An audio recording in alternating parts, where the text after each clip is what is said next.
unacceptable.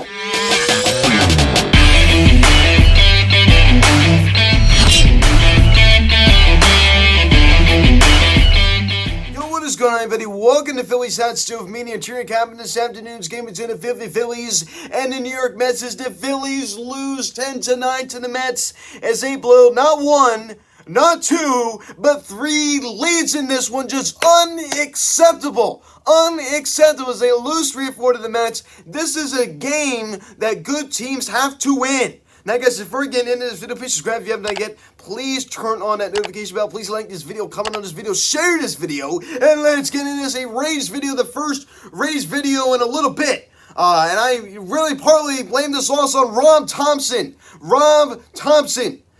For bringing in David Robertson, who threw 36 plus pitches yesterday, and you're bringing this guy in to try to collect a save. And now, granted, yes, the bullpen is a little depleted right now with Corey Knebel being on the 15-day IL, with Trenton Dominguez being unavailable as they're trying to avoid, hopefully, a long-term injury, right? So hopefully they can avoid that. This guy's been dynamite coming out as the closer, mostly this year. So I gotta believe that if he does come in here in this game, the Phillies are gonna win this ball game, and it's very unfortunate. That was a huge reason as to why we lost today. And for those that say that, I agree. I totally agree. But guess what? It shouldn't have come down to that. It shouldn't have come down to that. Kicking the ball all over the place. Brian Lee Zimmer, bobbling the ball out there. Just not playing it cleanly. You got Alba making another error, second in the series. You got Bryson Stott, getting, essentially picked off at first base. So they threw back, and then he started running towards second because they knew he got him. And Alonso threw it over to Francisco Lindor covering second as he was tagged out.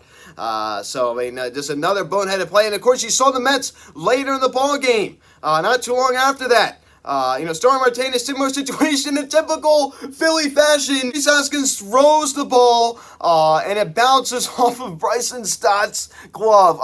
How are we going to get any more Phillies? So the Mets can make the play just fine, nice and clean, but no, the Phillies have to, always make it interesting. They're incapable of making the simplest plays. I just never seen anything like it. That's what really separates the great teams and the good teams. I still believe this is a good team. Despite my Instagram post saying good teams win that game, that is true. I'm not saying the Phillies are a bad team. I'm just saying good teams win that game. Good teams have to win that game.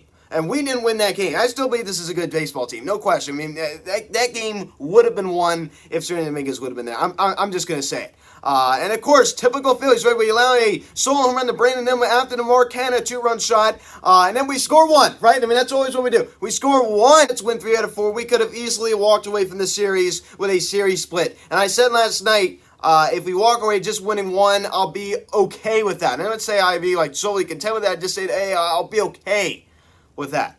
And that's what happens. That's what happens here. I'm not going to say I'm overly pleased with this. The fact that you were that close to a series split is disgraceful. And the fact that you didn't do it, you blew 3 leads, is just unacceptable. It's terrible. So pick up here in the bottom of the first inning. Alec Boehm homers on the line drive to left field. He had a big day today, despite making that error. I'm not really going to go too hard on him because he's just had such a good day today. 3-run shot for Boehm. That also scores Schwarber and Hoskins. Boehm's 9th of the season, and it's now 3-0 Philadelphia. So you felt pretty good. You won the second game of the doubleheader yesterday. The Mets didn't really look too good. They looked very, very flat. They looked very fatigued in the second game of the doubleheader yesterday. And the Phillies are going off of Jose Buto, the Mets number 15 prospect, I believe. Only got a couple starts in AAA, and wasn't really going to line it up down there in AAA. Only 3 starts or so. He was okay in AA, and now have a nice 3-1 lead against him. Then we pick it up here in the same inning. Nick Maton, a guy that certainly likes to join in on the action as he singles on the line drive to right field. JT Realmuto comes around to score as it's now 4-0 Phils. So I like to see that. Nick Maton, a guy that certainly is going to see some playing time. A lack of depth out in the Phillies outfield right now with Schwarber not really being 100%. Of course, with Bryce Harper being out almost 2 months now. Pick it up here in the top of the second inning. Michael Perez singles on a sharp line drive to center field. Daniel Vogelbach and Brett Beatty come around to score as the Mets now cut the lead in half, a 4-2 ball game. So Bradley Zimmer, who got the start in center field today, totally misplayed that ball. And an excellent job by the Mets to read that. They could just tell. I almost feel like they had almost like a sixth sense in a way that he was going to bobble that baseball. Because Brett Beatty wouldn't have scored on that. that if Bradley Zimmer did not make that error. He wouldn't have scored. He would not have scored. So there you go right there. It goes back to the point. Yes, if I was Rob Thompson, I mean, there was a few other names, I'll talk about this later, that could have worked there in the top of the ninth inning. It didn't just come down to that. I mean, it also came down to the sloppy defense. It came down to a lot of different things, as you see right there. A great slide by Brett Beatty to avoid the tag from JT Muto. Of course, where was the tag, right? The ball just totally bounced off his glove and then landed in front of home plate, so he didn't even have possession of the ball. Then we pick it up here in the top of the third inning. Daniel Vogelbach doubles on his sharp line drive to right field. Starling Marte comes around to score. This is now a 4-3 ball game. So Daniel Vogelbach, a guy that's just been so productive since going over to the Mets. I mean, this guy just smashes baseballs. Just so underrated. Just such an underrated pickup at the trade deadline. No one even talked about it. And I just can't believe how good this guy's been. His 17th double of the year. Starling Marte, a guy that has just been killer for the Mets. We pick it up here in the top of the fourth inning. Speaking of the Devils, Starling Marte singles line and ground ball to center field. Michael Perez crosses the plate as the Mets now tie it at 4. So that's what happens when you're playing a great baseball team, a World Series caliber team. If you just score 4 bottom of the first inning, do nothing after that, well, eventually they're just going to catch up. That's what happened. So there you go. The first blown lead of the day. So there you go, right? So now that's number 1, right? So a little tracker here on the left-hand side of the screen. Of course, you're not going to see it, but all right, number 1. Just mark that down. Then we pick it up here in the bottom of the fourth inning. Alec Bohm does it again. Double-digit home runs now. His first time in his career as he homers on a fly ball the other way to right field. Bradley Zimmer and Kyle Schwarber also come around to score a 3-run shot. Second in the ball game. 6 RBIs now at this point. 7-4 Philadelphia. So Alec Bohm to the rescue. So I love how he goes to left field on the first one, right field on the second one. So this guy's just not hitting everything out to right field. He's not pulling the baseball all the time. He's hitting to all fields. Alec Bohm is hitting to all fields, and I think he's finally mastered that. And we pick it up here in the top of the 7th inning. This was just a pain in the Phillies' backside today. So here we go, number 2.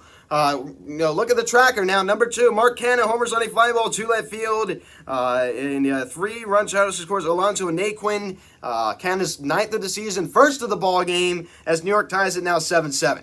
So there you go, off of Connor Brogdon, a guy that's just been so good this year. It was very unfortunate to see, but you're thinking hey, I mean, that's very unfortunate, but hey, the offense, did come back and retake the lead, so you had a little hope. Now we pick it up here in the bottom 8th inning. Jean Segura coming off the bench. He homers on a line drive to left center field that barely got out, right near the flower bed. His 8th of the season, solo shot off of Trevor May, and it's now 8-7 Philadelphia, so a leadoff home run, a pinch hit home run in the top of the 8th inning for Jean the Hit Machine Segura. You were pumped, man. I mean, all the Met fans were quiet. I mean, the Philly fans, you hear them cheering. They were pumped. Of course, typical Phillies way, we had to ensure that, unfortunately, that lead was going to be given up. And I'm going to say it again. I am sympathetic in a way, simply because in a big way, with, Serenity Dominguez, a guy who's just been amazing as the coach this year, not being available. Corey Knebel and everything that probably would have been used today, not available, especially with Mark Canha hitting from the right-hand side of the batter's box, especially not being available. So then you have to go to a guy that threw 36 pitches yesterday. Still seems a little shady. I think this loss definitely partly goes down to Rob Thompson, but that's a shady move. Pick up here in the top of the 9th inning. Mark Canha homers on a fly ball to left center field, a 2-run shot. It also scores McNeil, 10th of the season, 2nd of the game, and it's now 98 New York. And, he was really, really letting the Phillies see it there. Flipping the bat, doing, they were not happy with that, right? So whatever interpretation you have of it, that was certainly a big hit. It wasn't just a measly 2-run home run. That was a huge, huge home run. You're about to lose the ball game, and then you now retake the lead. I'm all for players, showing emotion and being excited. Whatever. As I said, you could take it any way you want. 5 RBIs for him today. He just was a huge part of the reason why they won this game. They would pick it up here in the same inning. Brandon Nimmo with some insurance for New York as he homers on a fly ball to right center field. His 11th of the season, and it's now 10-8 Mets. So Brandon Nimmo now extends the Mets lead to 2.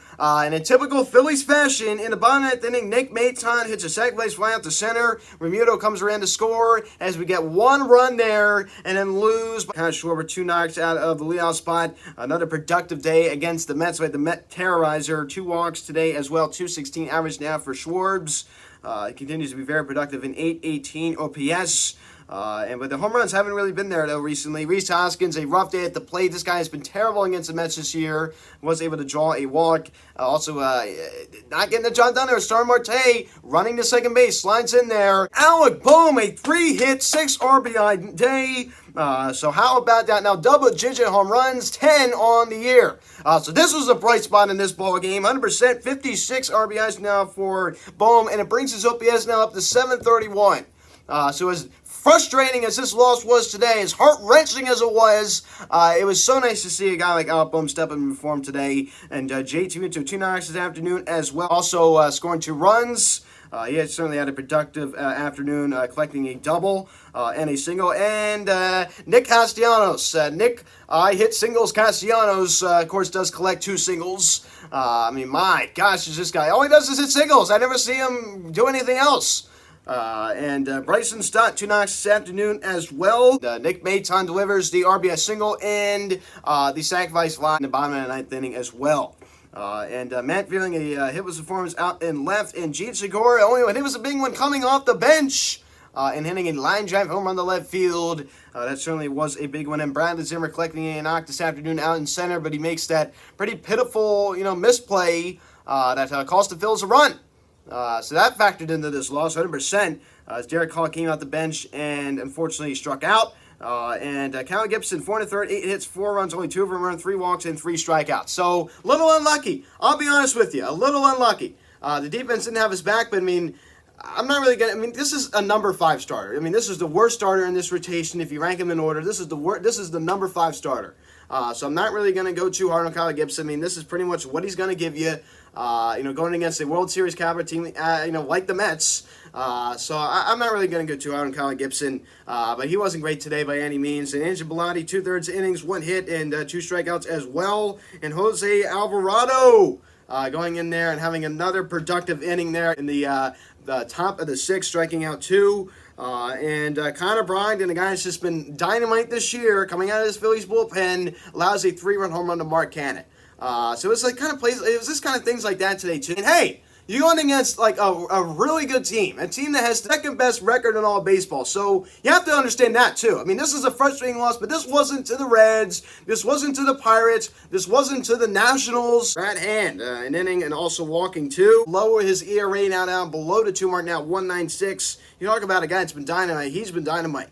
I mean, that's the guy that I would have saved for the top of the 9th inning. There was Sam Coonrod. I understand he's coming back from an injury, but where was he today? Where was he? When we're struggling here in this bullpen with some depth, right, due to some health issues, where was Sam Coonrod? David Robertson, 2/3 innings, 2 hits, 2 runs, 2 earned as he gets back with a loss. And he also collects 2 strikeouts. Now 3-1 on the year, blown save. And that was his 6th of the season. So I do not blame this on David Robertson. I mean, this is going to sound really weird. And he collects a 6-out save yesterday, 2-inning save, and throws 36 pitches. I mean, so how could you be mad at that guy? I just don't understand it. This is a crushing, heart-wrenching loss. Not only to a team, of course, it's very, very good, but it's to the Mets, right? I mean, they're all coming down from New York. You wanted to really beat them, and you didn't. You really, really struggled. I mean, it just very, very frustrating. In fact, we were still able to hang in there with them. And I mean, this offense still showed fight today, but the sloppiness came back and haunted us again. And the injuries and the health did as well. So the Phillies were just unwatchable against this Met team this year, especially at the beginning, though. But it's terrible against this Met team this year. I mean, that's it. Thankfully, they were awful. A team that they really played well against over the last decade. They were just terrible against here in 2022. Opened up a 4-game series against the Cincinnati Reds. Luckily, we certainly needed 7-5 the first pitch tomorrow night. Sessa on the mound for Cincinnati, the former New York Yankee, 3-1 with a 5.50 ERA. Going against Noah Syndergaard, 7-8, but a 3.95 ERA. So, guys, thanks so much for watching this video. Please subscribe if you haven't yet. Please turn on that notification bell. Please like this video, comment on this video, share this video, check out the social media. Link in the description section. Phillies Hot Stove Media, Instagram, follow me on Twitter. At Hot Stove Media. Card text 267-225-392. Email me, phillieshatstmedia@gmail.com. So, guys, thanks so much for watching. I am Luke, and I'll talk to you. Let's go, Phillies. I'll see you guys.